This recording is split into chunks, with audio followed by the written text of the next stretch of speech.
Several business entities, producers and organizations in Thika over the weekend engaged in a very interactive workshop on how they could improve their livelihoods and that of communities around them through fair trade and sustainable business practices. In a forum organized by the World Fair Trade Organization WFTO, the participants were taken through how they could be the drivers of advocating for an equitable and sustainable world. It was noted that most businesses failed to live beyond their initial vision bearers because majority of them prioritized short-term profits over long-term sustainability. We're currently in a situation where a lot of our nurses are leaving the country, but it's also creating a shortage. Every year, 200,000 people move to Nairobi. So all the other towns around are the ones who will be absorbing those people. So this idea of inequality will continue because they're leaving their homes to come for better opportunity here.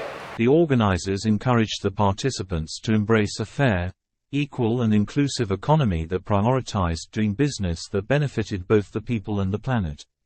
They heard that social, environmental and economic factors were interconnected and had to be addressed collectively. My name is Bernard Outa.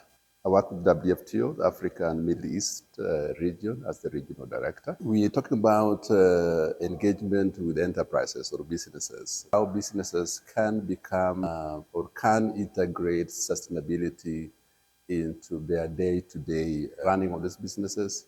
How their business practices are impacting the lives of the people, the lives of the community, and how their business practices is impacting the environment. The idea is to use fair trade as a tool that the businesses can use to begin begin their sustainability journey. The other ingredient that is also important is working with the institutions, whether they are institutions of learning, whether they are institutions of governance like local authority, but as well as consumers, because even with regulations and policies, the most powerful influencer on business practices is the consumer. If the consumers are able to demand good business practices, that will be enough incentive for a lot of these enterprises to integrate and to adapt sustainable business practices. And this is, I think, is the future. It might be a small population now, but I think going into the future, I think as more and more consumers will begin to ask this question and be able to influence how businesses do their things. As consumers, we become conscious of what we are buying, where we are buying it from, and the power that we have as consumers to tell you as a business that we don't like how you're doing things, or we like how you're doing things, and that will be a reward thing for those businesses. Yeah, my name is Alfred Wanyeke, the chairman of the business community Thika. Today we had an engagement between the manufacturers, business people, and WFTO team.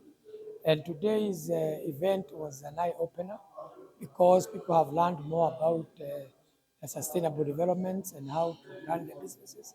This is very good information, and it is important to our businesses and the way and the style of doing businesses, and even how to make businesses thrive and how to grow even the lifespan of their owners. The other thing is the networking, which we have experienced today, and especially the issue of foreign markets for curios. And we know that our people who are in art will benefit very much. So I would say this should continue, and this is an eye-opener, and this meeting was a game changer. I think the one takeaway that I would like to leave for businesses in Thika, but also businesses everywhere, is that the idea that when you think about your business, it's important to consider the social and environmental impact that you will have as an organization, as a company.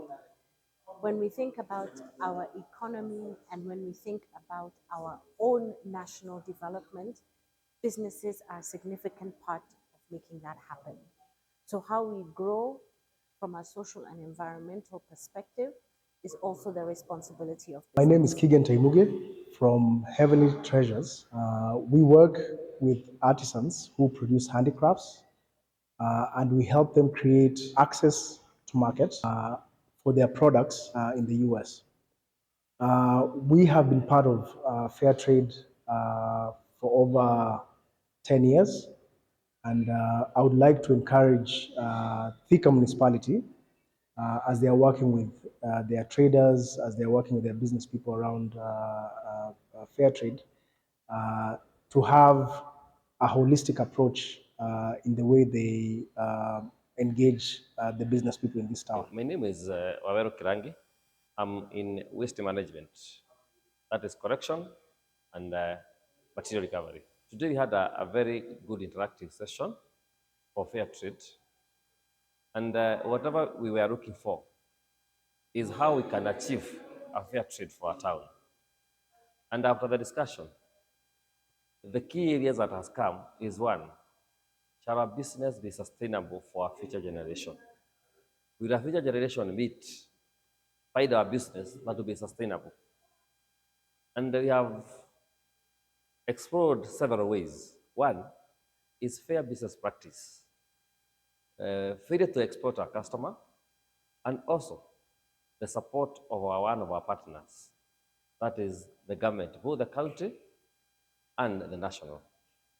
So the main thing was the business are the drivers of the economy. Any business that we do, but let us look at the impact, both to the community, to the consumer, and to the future generation, so that even the future generation will be able to generate income from the resources that will be sustained by the current generation.